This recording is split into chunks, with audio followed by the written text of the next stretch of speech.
بسم الله الحمد لله تتابعت برك واتصلت خيرك وكمل عطاؤك وتمت فواضلك وعمت نوافلك وبرك قسمك وتحقق على أعدائك وعيدك والصلاة والسلام أكملان الأتمان على المبعوث رحمة للعالمين وحجة الله على الخلق أجمعين نبي الرحمة وإمام الهدى البشير النذير والسراج المنير عليه أفضل الصلاة وأتم التسليم أما بعد فسلام الله عليكم ورحمته وبركاته يا الله توفيق هنو زاريت النشايل أموالتن داقم في تاتشو تقنتنال الله يهنسب السبي باركم إن شاء الله كزي تشالت أنكراتشو من ناقينياتشو الله يدرقان تنانت እንዳልኩት ብዙ አዲስ ነገር አልነገራችሁም። ዶክተር መሐመድ ዘይን ወርቃማ ንግግሮችን አስጨብጦናል። ሁሌ ግን ሐዲስ ሳነብ ልቤን የሚነካው አንድ ሐዲስ አለ። የውመል ቂያማ ሙእሚናን ጀነት ውስጥ ገብተው ሳይድ ቶክ ይጫወታሉ። ወአቅበለ ባዕዱኩም ዐላ ባዕድን የተሳአሉን ይላል። ከፈለው ወደ ከፈለው ዙሮ ወሬ ይጀምራሉ። የወርቅ አልጋዎች ላይ ሆነው አንዱ ሙእሚን ሌላኛውን ይጠይቀዋል። አላህ እኔና አንተን መቼ ነው ወንጀላችን የማረን? መቼ ነው ለዚህ አበቃን ብሎ ሲለው አላህ እነሱን የማረባቸውን ቀን ያስታውሳቸውና ታስታውሳለህ እንደ ይለዋል። ያኔ እዚህ ቦታ ላይ ተቀምጠን ስለ አላህ ስናወራ አላህ በዛች ቀን ነው የማረን ብለው ይላሉ ነብይ መሐመድ ሰለላሁ ዐለይሂ ወሰለም። ይሄ ቀን ይህ ስብስብ ይህ ሰዓት ያ ቀን እንዲያደርግልን አላህ እንመናኛለን። اللهم اجعل ስለ ዓላማ መኖር ዶክተር መሐመድ ዘይን በስፋት አጫውቶናል። እኔ አንድ ሁለት ነጥብ ልጨምር። ርዕሱን በህይወት መንገድ ላይ ብየዋል። ህይወትን ስንኖር ብንከተላቸው ስኬትን የሚሰጡን የህይወትን ጥፍጥና በደንብ እንድናጣጥም ያደርጉልናል። አንድ 5-6 ምክሮችን አጋራችኋለሁ። አስአሉላህ ተውፊቅ ወልኢኽላስ ወሰዳድ ወሰዋብ። አንደኛው ያለ ዓላማ አትኑር። አንድ አባት ተጠየቁ፣ በህይወት ውስጥ ትልቁ ሸክም ምንድነው ተባሉ። አባት ሲመልሱ ምን አሉ? ምንም ነገር አለመሸከም አሉ። ኃላፊነት ሳትሸከም ሚና ሳይኖር ህይወት መግፋት ትልቁ ሸክም። ህይወት ውስጥ ግብ ይኖራል። አሳክተነው የምናልፍ አንድ ነገር ይኖራል። ታሪክ ስናገላብጥ የምንታወስ አንድ ሰው ነው። ወኩን ረጁላን ኢናታው ባዕደሁ የቁሉነ መራ ወሀዘ አልአሰሩ። ሰውሁን ሰዎች ካንተ በኋላ ሲመጣ መረ ይሄው በዚህ አልፏል የሚሉት ሰው ወሀዘ አልአሰሩ ፋናው ይሄ አይደል እንዴ? አቋቁሞት የሄደው ኢንስቲትዩሽን ገንብቶት የሄደው መስጂድ ያስመረቀው መርከዝ ፋና ምድር ላይ ይታይ። ዝም ብለህ እንዳታልፍ። ትናንት አብደላ ወንድሜ ሲናገር ነጃሽን ከመሰረቱት ሰዎች ውስጥ ረሂመሁላህ ያለው አንድ ግለሰብ አለ። ሰው ያልፋል ማለት ነው። አሻራ ሊኖረን ይገባል መሬት ላይ። ቅድም ስለ ሱሃይብ ብን ሩሚ ዶክተር መሐመድ ነግሮናል። ግማሹን ታሪክ ነው የነገረን። ቁርአኑ ግን ተያይዞ የመጣ ሙሉ ታሪክ አለው። አላህ ሱረቱል በቀራ ላይ አያይዞ የጠቀሰው 2 ታሪኮች አሉ። ታሪኮቹን ልንገራችሁ፣ ለራሳችሁ የትኛው ቦታ እንደምትመደቡ ምረጡ። አንደኛው ግለሰብ በነብዩ ሰለላሁ ዐለይሂ ወሰለም ዘመን ወደ መዲና ገባ። ረሱል የታሉ አለ። መስጂድ ነው። ወደ ረሱል ሰለላሁ ዐለይሂ ወሰለም መጣ። መስጂድ እንደገባም ለነብዩ መሐመድ ሰለላሁ ዐለይሂ ወሰለም ሰላዋት ያወረድን ኢንሻአላህ። እንደገባም የአላህ መልእክተኛ እኔ በአላህ አምናለሁ በእርሶም አምኛለሁ፣ ውስጥ ያለን ኢማን አላህ ያቀብኛል ብሎ ተናገረ። ከዛም ከመስጂዱ ወጥቶ እንደሄደ መዲና ዙሪያ የሚገኙ እርሻዎችን አቃጠላቸው፣ እንስሶችን ገደላቸው። በጣም የሚኮንን ስራን ሰራ። አላህ ክስተቱን ያየው ነበርና ይህ መጥፎ ሞዴል የህይወት ግቡ የተዛባበትን ግለሰብ እንደ ሳምፕል አላህ ቁርአን ላይ ተቀሰለን ومن الناس አለ ከሰዎች ውስጥ አለ من يعجبك قوله في الحياة الدنيا በዱንያ ህይወቱ ላይ ንግግሩ የሚገርም የማይተገብረውን የሚያወራ ويشهد الله على ما في قلبي ደሞ የድፍረቱ ውስጤ ኢማን አለ ያለ አላህን ያስመሰክራል እኔ ልንገር መሐመድ وهو ألد الخصام ድንበር ያለፈ ተከራካሪ وإذا تولى كانتم زر بلو سيهد يارغون لنغره سعى في الأرض مريت لي روتا ليفسد فيها مريت اللي بكل ويهلك الحرث والنسل زرننا عزرئت اللي عطفا يتنقساقس سو نو يسو بمطفو مدل الله تقسو قرآن لي كذاو سرا يايزو الله عند تاريخ اسكتل ግለሰቡ ቁረይሽ ውስጥ ቢኖር ሱሃይብ ብን ሩም የሚባል ወጣት በነብዩ ሰለላሁ ዐለይሂ ወሰለም አምኗል ወዷቸዋል ወደ እርሳቸው ለመሰደድ ጓጉቷል ቁረይሾች ግን ሊለቁት ፈቃደኛ አይደሉም አንድን አሳቻ ጊዜ መረጠና ወደ መዲና ስደት ሾልኮ ወጣ ሲወጣ ግን ቁረይሾች ደረሱበት ሄደም ማዝ አለብን ብለው ተሰልፈው ጦር አዘመቱበት ፈረሰኞችን መንገድ ላይ ይሄድ ይያለ ተከበበ ሱሃይብ አሉት جئتنا سعلوكا دهاون መጣህልን መካ ውስጥ ሀብትን አጠራቅመ ወደ መሐመድ ትሄዳለህ እንዴ ይህም አይታሰብም አሉት ዱንያን እንደፈለጉ ተረዳ እናንተ የቁረይሽ ሰዎች ሆይ ቀስተኛ መሆኔን ታቁኛላችሁ ጀርባዬ ያሉ የቀስት ጦሮች እስኪያልቁ ድረስ እርስ አንድ ባንድ ገላቸዋለሁ መንገዴን ልቀቁ አላቸው በጭራሽ አሉ ገንዘብ ንብረት ይዘህ ልትኮበልል ይሄም አይታሰብም መጨረሻ ላይ ፍላጎታቸውን ስላወቀ በሉ እንግዳ ንብረቴ እዚህ ቦታ አለ እሱም በሰጣችሁ ታሳልፉኛላችሁ ካንተማ ምን ሐጃ አለን አሉ ቦታውን ነገራቸው ቤቱን ንብረቱን ጥሎ ሱሃይብ ወደ ነብዩ መሐመድ ሰለላሁ ዐለይሂ ወሰለም አቀና ረሱል ጋር ከመድረሱ በፊት አላህ ለረሱል መልእክት አውርዶ ነበር የሰራውን ጀብድ ታላቅነቱን እሱን አስመልክቶ እስከ የውመል ቂያማ የሚነበብ ቁርአንን አላህ አወረደ ወሚን الناس አላህ ከላይም ወሚን الناس ነው ያለው ከሰዎች ውስጥ አለ ይላል እዛ ታችም ወረደና ወሚን الناس አንተ መሐመድ ከሰዎች ውስጥ አለ من يشري نفسه ابتغاء مرضات الله يا الله ውዴታ ለማግኘት ነፍሱን የሚሸጥ አንቀጹን አላህ ሲጨርሰው ምናል والله رؤوف بالعباد አንቀጽ አቆጫጩ ጥልቅ ነው በተፍሲር ትንታኔ አላህም ለባሮች እጅግ ሩህሩህ ነው በላቸው ይላል ሁለት ሰዎችን አላህ ያይዞ ቁርአን ላይ ተከሰ ቁርአኑ ስትከፍቱት ሱረቱል በቀራ ላይ ومن الناس من يعجبك قوله في الحياة الدنيا لنا ورد بلو ومن الناس من يشري نفسه ابتغاء مرضات الله ግብ ይፈልጋል ህይወት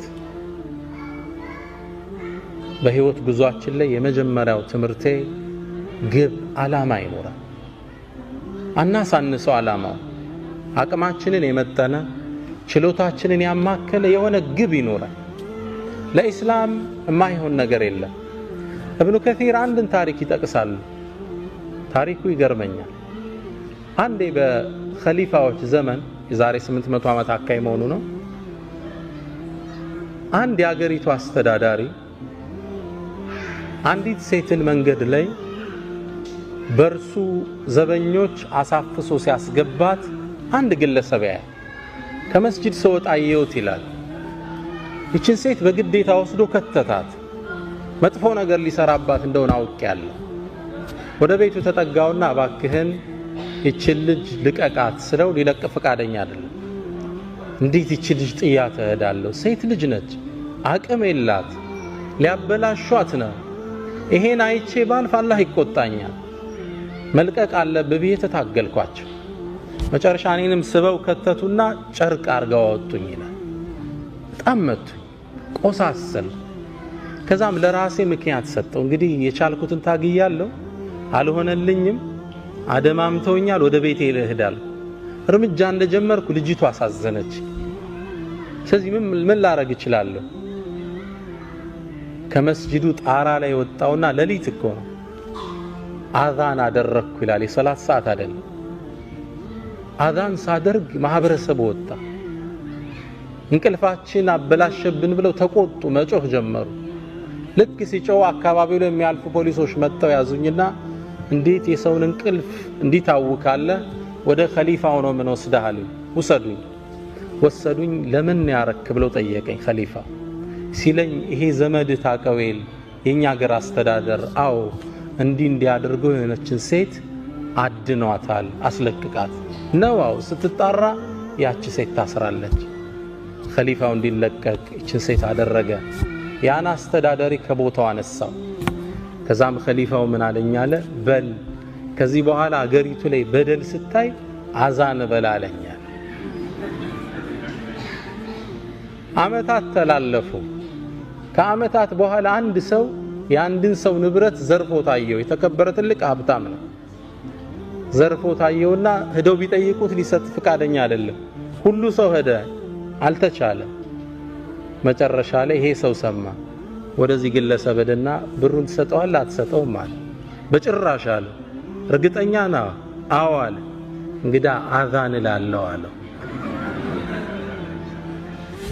ግለሰቡ ንብረቱን አወጣና ለሰውየው መለሰለት የህይወት ግቡ ምንድነው እዚህ ሰው አዛን ይያለ በደልም ማስወገድ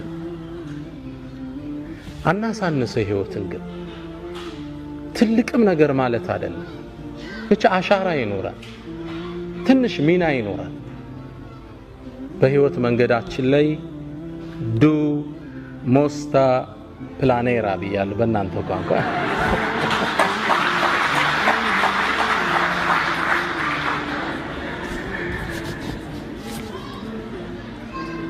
ከሁለት ወር በኋላማ በስዊዲሽ ነው ማስተምራችኋል ኢንሻአላህ ሁለተኛ በህይወት መንገዳችን ላይ መጀመሪያው ጎል ይኖራል ሁለተኛ መልካም ስነ ምግባር የልብ መክፈቻ ቁልፍ መሆኑን እንረዳለን እህቶች ወንድሞች እናንተ የምትኖሩበት ሶሳይቲ ሙስሊም ያልበዛበት ማህበረሰብ ነው ምናልባትም ሙስሊምን በትክክለኛ እስልምናን ማቅ ማህበረሰብ ውስጥ ትገኛላችሁ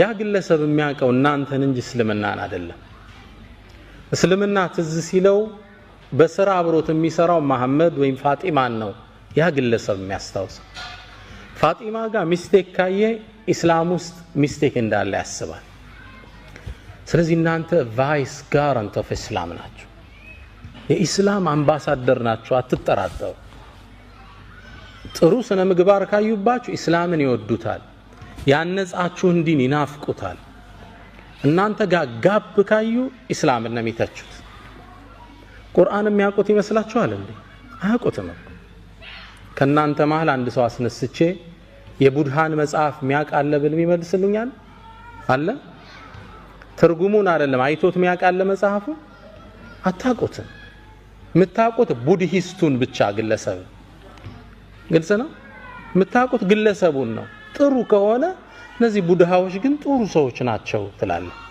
በሂደት ምን ትላለ መጽሐፋቸው ምን ቢሆን ነው ሃይማኖታቸው ትላለ በሰውየው መማረክ ወደ ዲኑ የሚያዳርስህ በር ነው እናንተ ፕሮግራም ተሰጥቷችሁ አርፍዳችሁ ስተዱ እነዚህ ሙስሊሞች ፕሮግራም አይጠብቁም ነው የሚል እምነቱን ነው ባንድ የሚያወግዝ እናንተ ሀገር መጥቶ ስኮላርሺፕ ስለተማረ እዚሁ አውሮፓ ውስጥ አንድ ሱዳናዊ የጻፋት መጣጥፍ ልቤን ነካችኝ ግለሰቡ ርዕሱ ላይ ምን ይላል ሌባ ነኝ እንዴ ይላል ርዕሱ ሌባ ነኝ እንዴ ምን ገጥሞት ይሆን በመኖርበት ትምህርት ቤት ውስጥ ይላል ከትምህርት ቤቱ በሚሰጠን ብር እየወጣን እቃ መንገዛበት አንድ ሱፐርማርኬት ነበር እዛ ሱፐርማርኬት ውስጥ ወጥቼ እቃ ገዝቼ ገባለሁ ሁሌ ከዛ አንዴ ስወጣ ሁሌ የምገዛው አንድ የምግብ አይነት አለ። ሁሌ የምገዛው $20 ነው ያነቃ። ከዛ አንዴ ግን ከጎኑ $25 የሚል ተመሳሳይ ዕቃ አገኘው። ከዛ በጣም ገረመኝና ለሱቁ ባለቤት ምን አልኳት? ይሄ እኮ ተመሳሳይ ዕቃ ነው አልኳት። አዎ አለችኝ። ታዲያ ለምን የተለያየ ዋጋ ሰጠሽው? ዋው መሰጠት አለበት አለች። ለምን?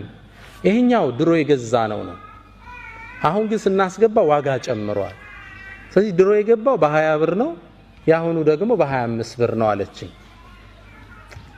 በእኛ በነጋዴ ቋንቋ አይሄድምና ታዲያ ለምን ዋጋው ስለጨመረ ሁለቱን 25 ማታረጋቸው አልኳት።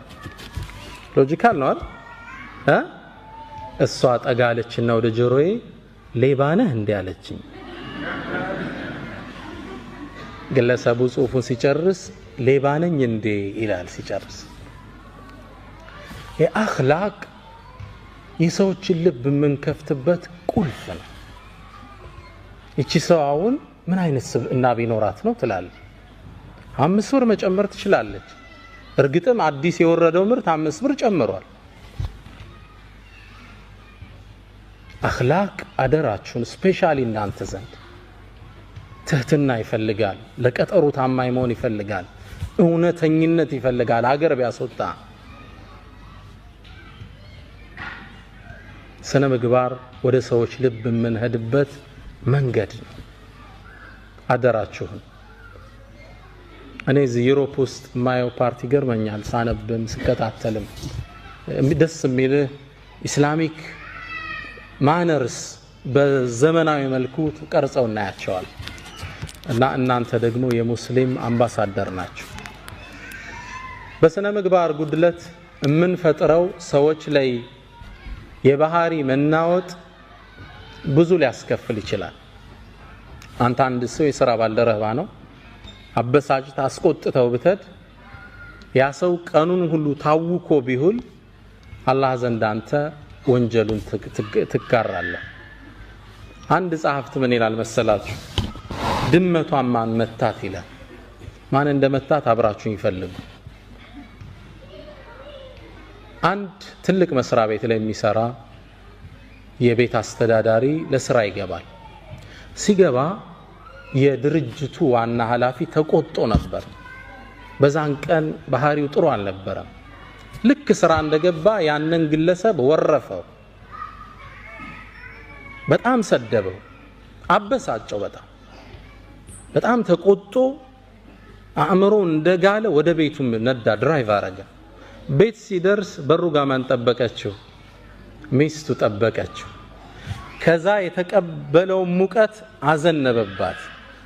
እህቶች አላህ ያስችላችሁ። ያው ባሎች ሲቆጡ እናንተ ላይ ነው አረም ያሳርፉት።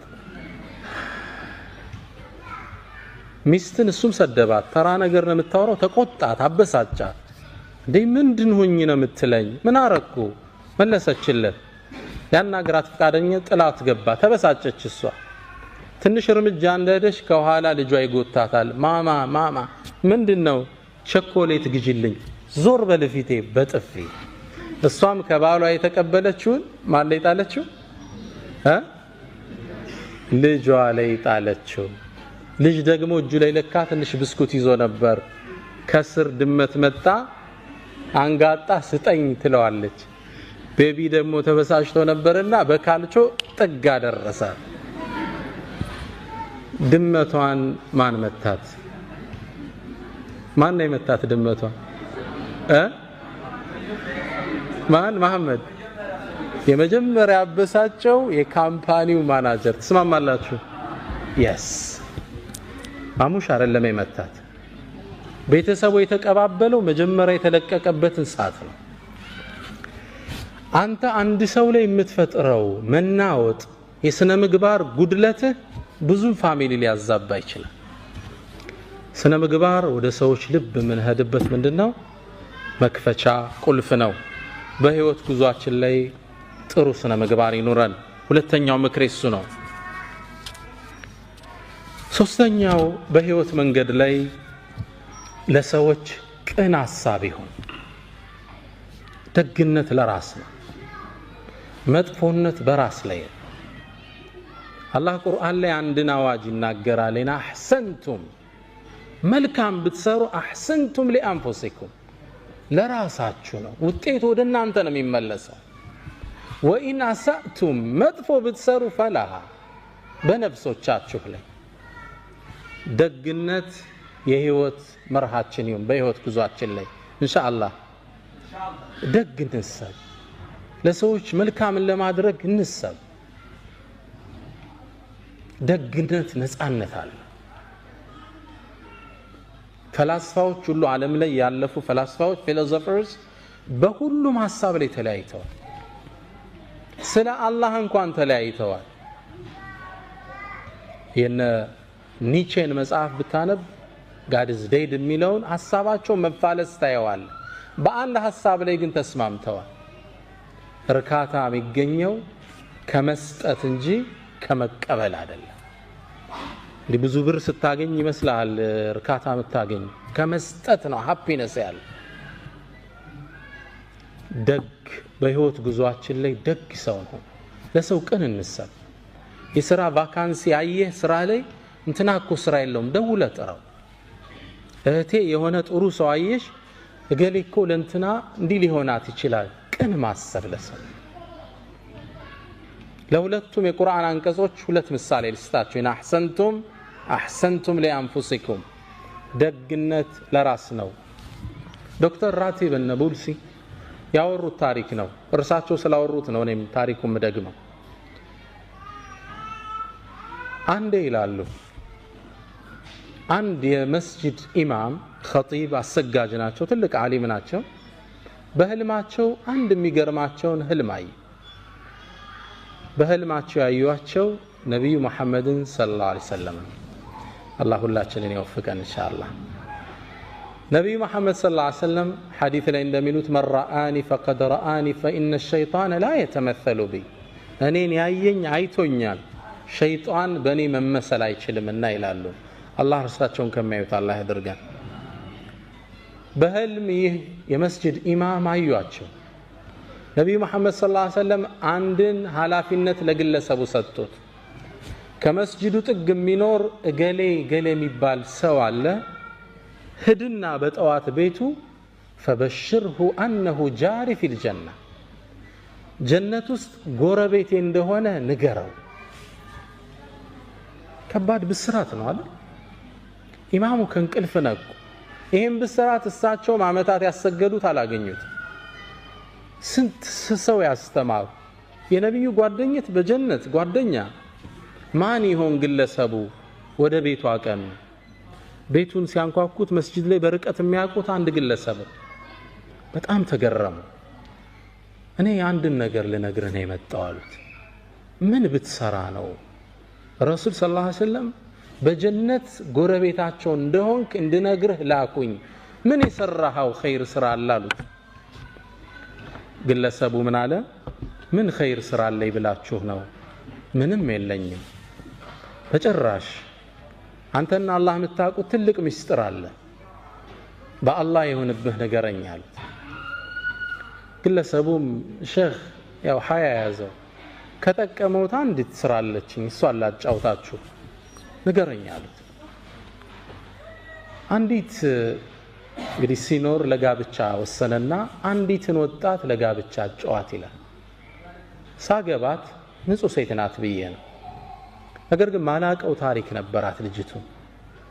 ባገባዋት በ4 ወር ውስጥ ልጅቱ አጋጣሚ እርጉዝ ነች። ያረገዘችው ከሌላ ነው። አላህ ይጠብቃችሁ ኢንሻአላህ። ግን ትዳር መስርታለች። ምጥ መጣኛለች። የት ነው ያረገሽው? በጣም ፈራች፣ አለቀሰች፣ ተጸጸተች፣ አፉ በለኝ አለች። ግን ተበሳጭቻለሁ። መጨረሻ ላይ ራሴን 2 አማራጭ ላይ ያገኘሁት። አንድ እቺ በዝሙት ያረገዘች በጣም ማትረባ ተራ ሴት ብዬ ለቤተሰቦቿ መልሼ አካባቢው አይን ላፈር እንዲላት ማድረግ አንድ አማራጭ። ሁለተኛ ደግሞ ተሳስታ ነው እቺ ልጅ ወጣት ነች። እዚህ በህይወት የሆነ አጋጣሚ ተሳስታለች፣ ተጸጽታበትም አለች። ለተውበት ልገዛት 2 አማራጭ ራሴን አገኘሁት። ነፍስያዬን ተጫንኩና ወደ ተውበት በመራት ይሻላታል ህይወቷን ከማበላሸው ብዬ ወሰንኩ። ግን ልጅ ሊወለድ ነው። ካገባት ገና 4 ወሩ ነው። እንዴት አርጎ ያምልጥ ከዚህ ውስጥ? መጨረሻ ልክ የወለደች ጊዜ ማንም እንዳያቃረብ እንደተወለደ ልጁን ህፃኑን ይዤው ወደ መስጂድ ሄድኳል። ባለቤቱ መውለዱን ሰው ያውቅ። ልክ ሰው ኢሻ ሶላት እንዳለ ሲገባ ውጪ ላይ በፎጣ ጠቅል ያስቀምጨው ሶላት ገባ። ልጁ የውጩን ብርድ አልቻለምና እየሰገድን ማልቀስ ጀመረ። በጣም ያለቅሳል። ገና ለጋ ህፃን ልጅ ነው። በጣም ሲያለቅስ ሰው ሶላት እስኪያሰላምት ቸኩሏል። እንዳሰላመተ ሩጦ ሲወጣ ህፃን ልጅ ተጠቅልሎ ፎጣ ያለቅሳል። ማን ነው ጥሎብን የሄደ? መራገም ጀመረ። ከዛ መሃል ብቅ አልኩና ይሄን ልጅ ወስዶ ሊያሳድገው መሃላችሁ ሚችል ሰው አለ አልኳቸው። ይሄ ልጆቻችንም አልቻልነ ደግሞ ገና ሚጠባ ህፃን ልጅ እንውሰድ እንዴ? ምን ነካ አንተ? ከዛ ቀበል አደረኩና ማህበረሰቡ እየሰማኝ እኔ ታውቃላችሁ ባለቤቴ አሁን ያገባዋት ልጅ የለኝም የቤተሰብ ጫና ስለሌለብኝ ይሄን ልጅ ወስጄ አሳድገዋለሁ አላቸው። ግልጽ ነው። ትልቅ ኢማን ይጠይቃል። ከባድ ነው። ህፃኑን ተሸከመና ወደ ቤቱ ይዞት ተመለሰ። የአካባቢው ማህበረሰብ የሚያውቀው ምን ብሎ ነው? ወድቆ የተገኘ ልጅ ያሳደገ ደግ ሰው ብሎ ያውቀዋል። ልጅቱን አስተውብቶ ዳግም አገባት። ይህን ኸይር ስራውን አላህ ተቀብሏልና በነቢዩ መሐመድ ሰለላሁ ዐለይሂ ወሰለም መልእክቱ እንዲደርሰው አደረገ። ኢን አሕሰንቱም ሊአንፉሲኩም፣ ደግነት ወዳጆች ለራስ ነው፣ እርካታ አለው፣ ቀጣዩ ዓለም ሽልማት አለው። መጥፎነት ደግሞ በራስ ላይ ነው። የሰው ልጅ በሰው ላይ መጥፎ አይሰራም አይምሰላችሁ፣ ራስ ላይ ነው የምትሰራው። የአናጺው የመጨረሻ ቤት የምትባል ታሪክ አለች። እሷን ላጫውታችሁ። ግለሰቡ አናጺ ነው። በርካታ ቤቶችን ሰርቷል። በተለይ ደግሞ አመታት አብሯቸው የሰራቸው አንድ ትልቅ ባለሀብት የሪል ስቴት ባለቤት አለ። ግለሰቡ ብዙ ቤት እንዲሰራላቸው አድርገውታል። እሱ ነው ጣውላዎቹን ወለሎቹን የሚያነጥፈው፣ ፐርኬውን፣ ጣራውን ሁሉንም የሚሰራ እሱ ነው። ኪችኑን ሁሉ የሚሰራ እሱ ነው። በርካታ ቤት ሰራላቸው። ታዲያ አንዴ ስራ በጣም ስለሰለቸው መልቀቂያ ወረቀት ወደ ድርጅቱ አስገባ። ድርጅቱ ውስጥ ወረቀቱን ሲያስገባ የድርጅቱ ባለቤት ወረቀቱን ሲያዩት የሥራ መልቀቂያ ወረቀት ነው። ይህ ሰው ስራ ሊለቅባቸው ነው። በጣም ጥሩ ጓደኛቸው ነበር። አመታት አግዟቸዋል። ከዛም ምን አሉት? በል ስራውን ልትለቅ ወሰንክ? አዎ። እንግዲህ አንድ ነገር ላስቸግረ። ምን አላቸው? የመጨረሻ አንዲት ቤት ስራልኝ ማስታወሻ ትሆነኝ አሉት። ሰውየው ለመስራት ፍቃደኛ አይደለም። መጨረሻ ግን ከነበራቸው ቆይታ አንፃር ይሻላቸው።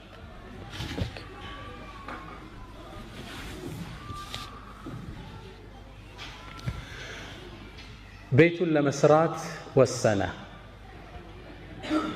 ለመስራት ግን ፍላጎት አልነበረው። መጨረሻ ላይ ቤቱን ከመስራቱ በፊት እቃዎቹ ቀረቡለት።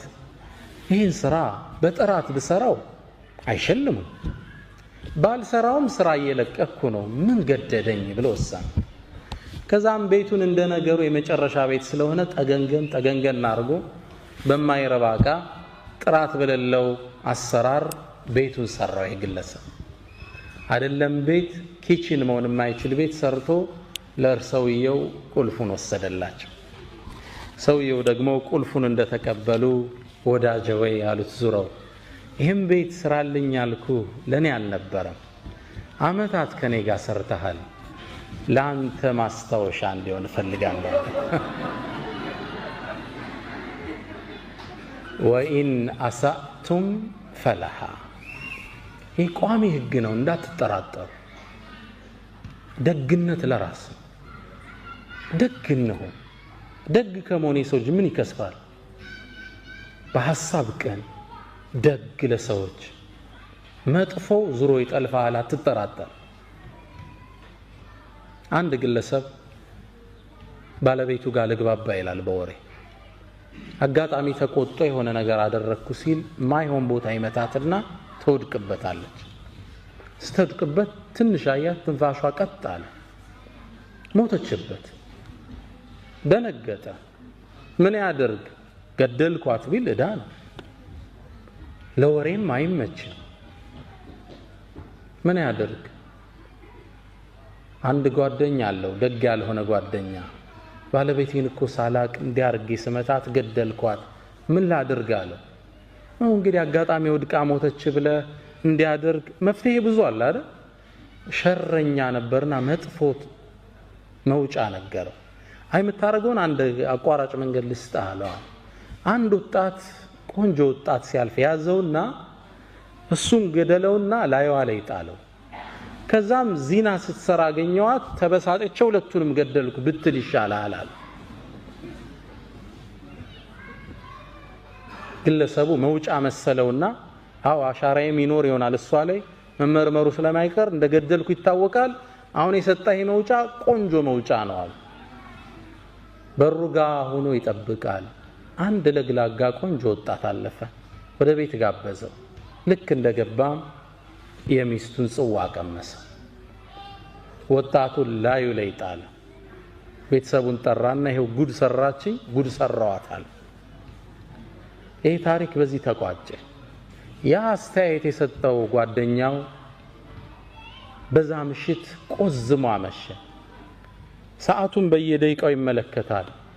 ረዘመበት። በካስ የሚጠብቀው አንድ ወጣት ልጅ አለው። ዛሬ ልጅ ምን ነክቶታል? ሰዓቱን ተደጋግሞ ይመለከታል። ጠበቀው፣ አልመጣ ልጅ። ይህ ሰው እንቅልፍ ሳያገኝ አደረ። ጠዋት ወሬ ሲያጣራ የተገደለው ልጅ ማን ነበር? የራሱን ልጅ ነበር።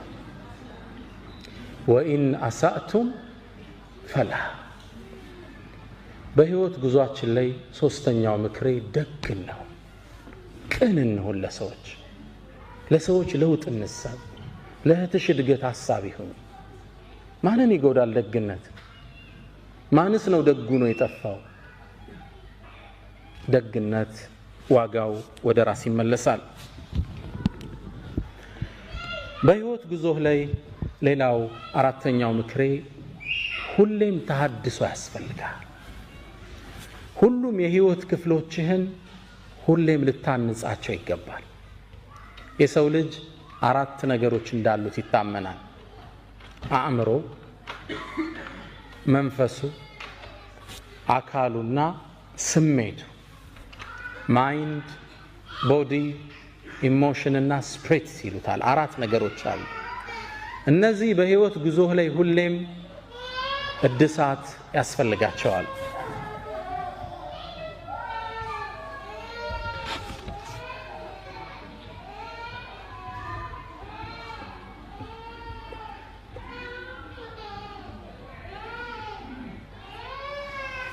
ናም ኢንሻአላህ። ስንት የሰውነትን ክፍል ጠራን? አንደኛ ቦዲ ያለ፣ ሁለተኛ እህቶች ምን አለ? አእምሮ አለ፣ ሁለተኛ። ሶስተኛ ምን አለ?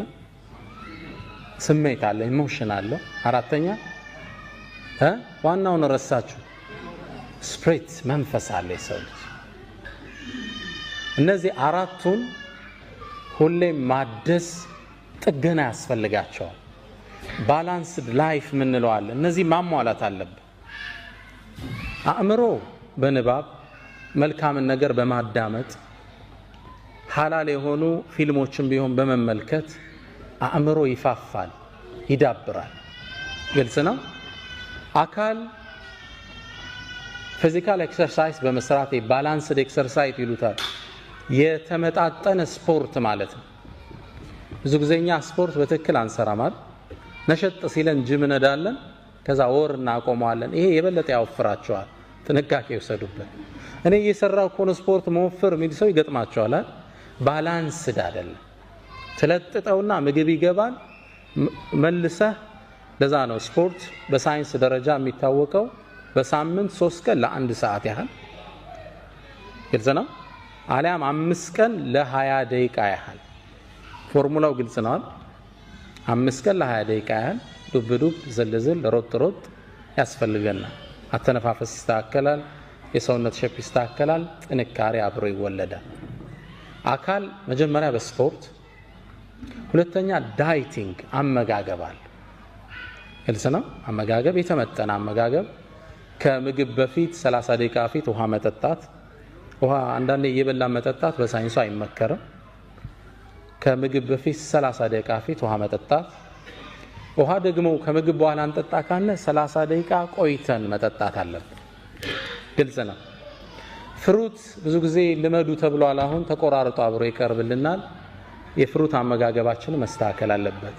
ፍሩትስ ከምግብ በፊት 30 ደቂቃ ወይ 1 ሰዓት በፊት ነው መበላት ያለባቸው፣ አሊያም በኋላ። ብዙ ጊዜ ምንድነው የሚሆነው? ቀይ ወጡ ምን አልጫውን እንበላና ከጎን ደግሞ ሙዝ ብርቱካን ይቀርባላል። ከላይ ከበላው ትኩስ ነገር ነውና የገባው ሙዙ ብርቱካኑን ያፈላዋል፣ ጥቅም የለውም። ሆዴን ነፋኝ ትላለህ አርበልተ። ሳይንቲፊክ ሪሰርች ነው ነገራችሁ። ፍሩትስ ብቻቸው መበላት አለባቸው።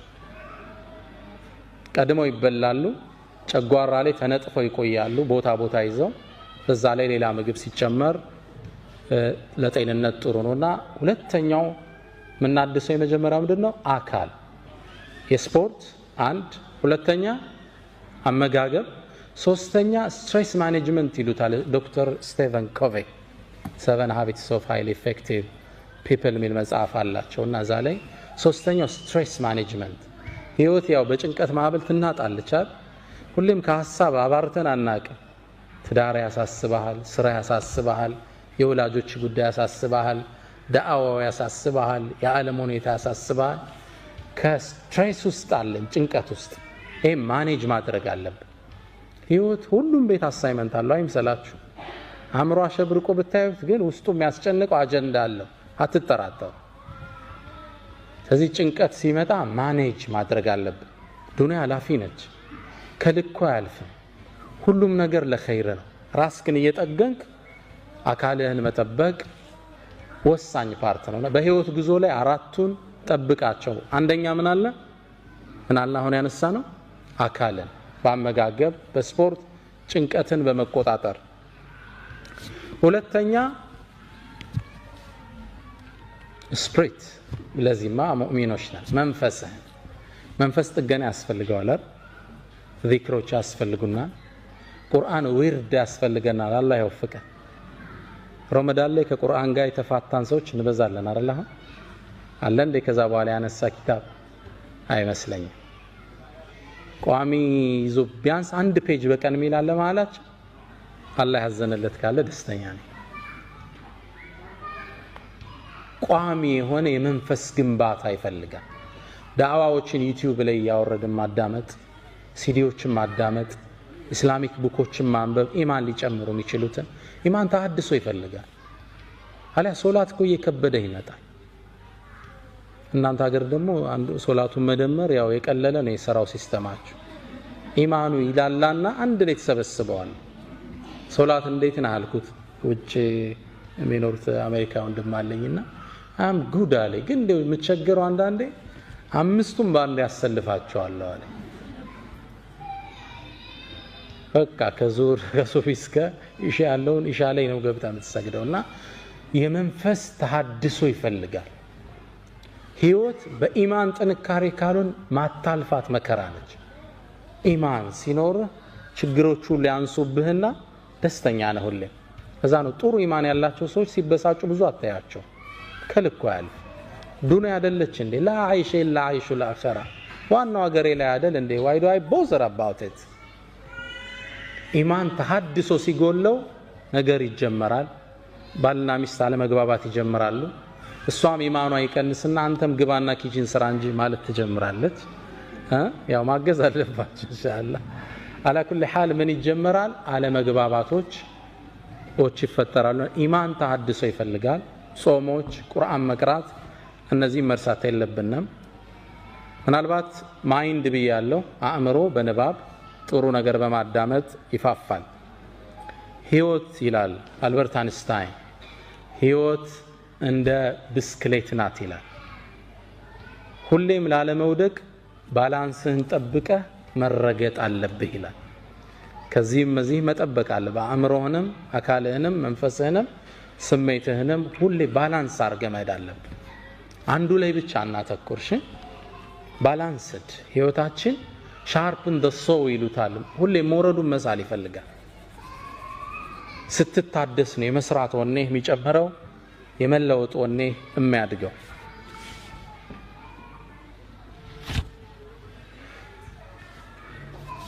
አምስተኛው ነጥብ በህይወት መንገድ ላይ ነጥቦችን የያዛችሁ ነው።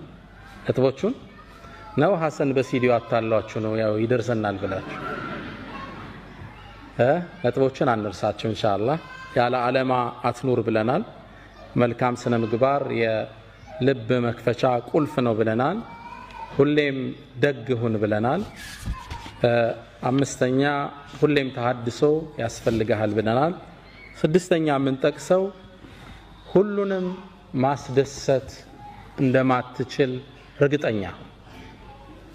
በህይወት ላይ ትልቁ ስህተት በሁሉም ዘንድ ትክክለኛ ሆኖ ለመታየት የምናደርገው አጉል ሙከራ። ሁሉም ሊወደህ አይችልም። ሂጃብ ብትለብሺ ጸጉር የለቀቁት ይጠሉሻል። መጠጥ አልጠጣም ብትል አረ ይሄ ገበሬ ነው ፍሪክ አይደለም ይሉሃል እንትና። እኛ መቅጣጨት ያለብን የአላህን ውዴታና ውዴታ። ሁሉም ማስደሰት አንችል። ሙእሚን ግቡ ምንድነው? ቅድም እንዳለው ሪዳላህ አላህ የሆነ ነገር ስናደርግ ይህን ሰው ይወደዋል ገሌ ትጠላዋለች አይደለም። ይህን ነገር አላህ ይወደዋል አይወደውም። ይሄ ብቻ ነው ሪፈረንሳችን። ሁሉንም ማስደሰት አንችልም። ሰው የተለያየ ራዕይ አለው። ስለዚህ በየሄድንበት እንደ ውሃ ቅርጻችን መለወጥ የለብንም። ትንሽ ፍሪክ ከሆኑት ጋር ስትሄድ የፍሪክ ቋንቋ ማውራት፣ አንደው ሂጃብም አይደግፉ ስታይ ጸጉርሽን በዚች ብቅ ማድረግ፣ እነዚህ ፓርቶች ፕሪንሲፕል ያለ ሰው ነው። ይሄ እኔ ሙስሊም ነኝ፣ ዱንያ ላይ ግብ አለኝ። ግልጽ ነው። ትምህርት ቤት ላይ እንደማየው ጎረቤት ላይ እንደማየው ሰው ልሆን አልችልም። እኔ ጎል አለኝ ዱንያ ላይ።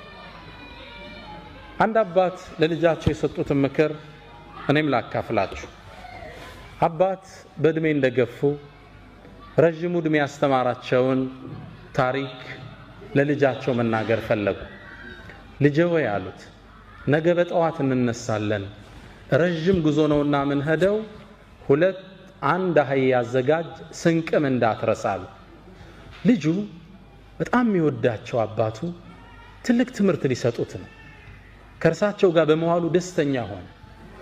በበነጋው በሌሊት ነበር ቀድሞ ከእንቅልፎ የተነሳው። ባባ ምን ሊያስተምረኝ ይሆን? በጠዋት ተነሱ፣ ጉዞ ጀመሩ። አህያዋን እየመሩ ሄዱ። መንደሮችን እየቆራረጡ አለፉ። አጋጣሚ አባት ልጅ ነውና ልጁ ይደክመዋል ብለው ልጄ ሆይ አህያዋ ላይ አንተ ውጣና እኔ ነኝ ልጓማን እየጎተትኩ መወስደው አሉት። ልጅም ተስማማ። ላይ ቁብ አለ። አባት እየጎተቱ በመንደር ጥግ አለፉ። ሲያልፉ ዋርካው ስር ተሰብስበው የሚጫወቱ ማህበረሰቡ ክፍል አሉ። ጉድ ተመልከት አለ አንደኛ። ምን አይነት የተረገመ ዘመን ደረሰ! አባት ሽማግሌ በእግር እየሄደ ልጅ አህያ ላይ ተሳፍሮ፣ እንዴት የተረገመ ዘመን ደረሰ! ለአዛውንት ማይታዘንበት ዘመን። አባትም ልጅም ይሄን ትችት ሰሙ። መንደሯን እንዳለፉ ልጄ ሆይ ሰው እኮ ተቸነ፣ በልኔ ላይ ልሁን፣ አንተ ልጓሟን ይዘህ ምራን አሉት። ልጅ ልጓሟን ይዞ መምራት ጀመረ። በሌላ መንደር አለፉ። የሆነ ዛፍ ስር ቡና የሚጠጡ ሰዎች ነበሩ። ፀሐይ ነው፣ ያው ቀኑ እየተጋመሰ ነው፣ ፀሐይ በርትቷል። ልጅ ልጓሟን ይዞ ላቡ ጠብ ጠብ ይላል። አባት ደግሞ አህያው ላይ ቁጭ ብለው ይሄዳሉ። ያ ማህበረሰብ ደግሞ ሌላ ትችት ጀመረ። እዝነት የሌለበት ዘመን አሉ። አሁን ይሄ አንድ ፍሬ ልጅ በእግሩ በፀሐዩ ሲደክም እርሱ ላይ ቁጭ ብሎ ይሄዳል። የአባት አንጀት የሌላቸው አሉ። ግልጽ ነው። አባትም ልጅም ይሄን ትችት ሰማ። ልጄ ወይ ሰማህ እንዴ? አዎ። ታዲያ ምን እናርግ? በቃ ባባ አብረን እንውጣ አባት አለ። ተስማማ በዚህ ቃል ነው ያላቸው አባትም ልጅም አህያዋ ላይ ተሳፈሩ ጉዞ ጀመሩ በሶስተኛው ሀገር ላይ አለፉ መንደር ላይ ሲያልፉ አሁንም ዋርካው ስር ቡና የሚጠጡ ሰዎች አሉ አይ ጉድ አላንደኛው ተነሳ እንዲው ለዚች ለማትናገረው እንስሳ ማይታዘንበት ዘመን ሁለት ሰው ይወጣባታል ታሳዝናለች አይወር እንደው እቺ እንስሳ አላህ የፈጠራት እንስሳ እንደው መከራዋ ለሁለት ትንሽ እንዳለፉ ልጄ ሰማህ እንዴት እጭታቸው አው ምን እናድርግ በቃ በግራችን እሷም ትድኛ ምን እንሄዳላችሁ ሁለቱ ከፊት ለፊቱ ነው መንገድ ያቆራረጡ በአንድ መንገድ ጥጋለፉ ፀሐዩ በርትቷል አህያዋ ከኋላ ሁለቱ ከፊት ልጓማን እየመሩ አራተኛው ማህበረሰብ ደግሞ የራሱ አስተያየት ነበር እንዴት አይነት ጅሎች ናቸው አላንዱ ተነስ አላህ እንስሳን የፈጠረው ልታገለግል አይደል እንዴ እሷ በግር እነሱ በግር ምን አይነት ደንቆሮች ናቸው አባታውን ማስተማር የፈለጉት ትምህርት ተቋጨ ዋርካው ስር ቁጭ ብለው ምግባቸውን ከፈቱና ልጃቸውን ያጎረሱ ልጄ ሆይ የሰውን አስተሳሰብ ልታረከው አትችልም የአላህን አስተሳሰብ ብቻ የአላህን ውዴታ ብቻ ፈልጋለት رضا الناس غاية لا تدرك የሰዎች ውዴታ ማይደረስበት ጥግ ነው ግልጽ ነው መቅጣጫት ያለብን ይሄን ነገር አላህ ይወደዋል ነው ሪፈረንስ ፖይንታችን ይሄ ከወደደው ታረጋዋለ that's your goal in life በህይወታችን ላይ ማንንም ማስደሰት አንችል ስለዚህ በየሄድንበት ፍሪኮች ጋር ስንሆን ቅርጽ እንለውጣለን ዲነኞች ጋር ስንመጣ ቅርጽ እንለውጣለን የተዛባ ስብዕና ማዝ የለብንና የፕሪንሲፕል ሰው መሆን አለብን ነው ስትል አቋም ሰዎች እንዲህ አይነትን ሰው ነው ደግሞ በጣም የሚያከብሩት ነው እሷ እኮ እንዲያትወድም ይባላል ቋሚ ባህሪው አይታወቅ ነው እሱ እንዲህ በጭራሽ አይመቸው እሱ ፊት አታንሳ ይባላል እንዲህ ግን ጥፍ ምትል ከሆነ ተራሰው ትሆናል ስለዚህ ስድስተኛው በህይወት መንገዳችን ላይ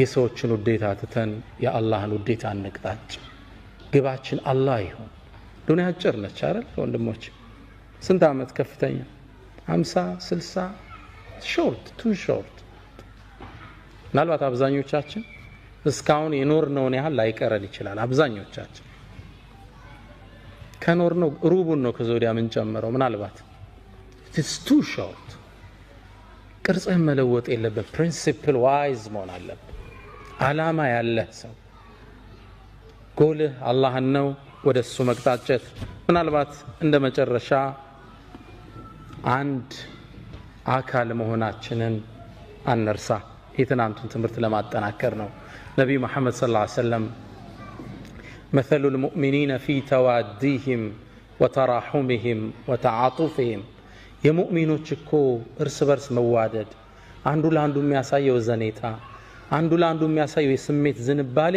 ከጀሰደን ዋሂድ እንደ አንድ አካል ነው ሱብሃንአላህ የረሱል ገለጻ እንዲህ ወደ ጎን ርዝመት የለውም ወደ ስር ነው ጥልቀት ያለ ሆሪዞንታል አይረዝምም ኦቲቱ ጀዋሚዕል ከሊም ነው የሚል ነገሮችን ሰብስቤ ማስረዳት ችሎታን አላህ ሰጥቶኛል ይላል እንዲህ አይረዝምም እንዲህ ነው የሚጠልቀው የሙእሚኖቹ ማንነት እኮ እርስ በርስ ሲዋደዱ ሲተሳሰቡ ሲተዛዘኑ ከጀሰድን ዋሂድ እንደ አንድ አካል يدشتكى منه عضو አካል ውስጥ አንድ አካል ሲጎዳ تداعى له سائر الجسد بالسحر والحمى እጅህን ብትቆረጥ እንቅልፍ ይመጣ አይመጣ ይሄ ነበር የተቆረጠው ለምን መተኛት አይችልም ጥርስህን አሞ እንቅልፍ ይመጣ ጥርስ ነበር እኮ የታመመ ሌላው ለምን አይተኛም እጅ ለምን ነው ማያርፈው እግር ለምን ነው አደብ ይዞ አይተኛም አንድ ነው የወንድምህ ጉዳት ያንተ ጉዳት ነው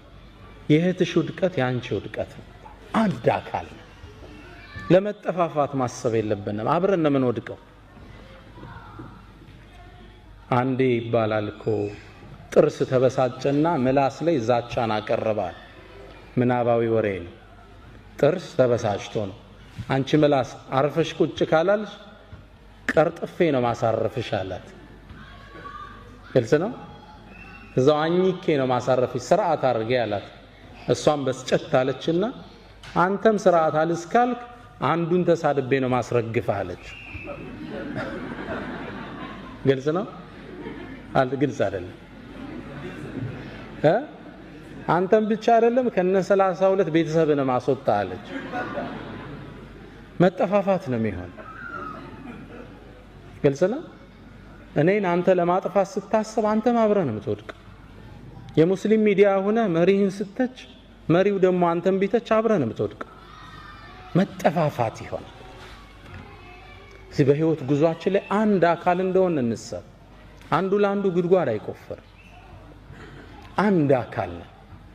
በህይወት ጉዟችን ላይ እንደ አይነት ሰውን ሁን። የመጨረሻ በህይወት ጉዞ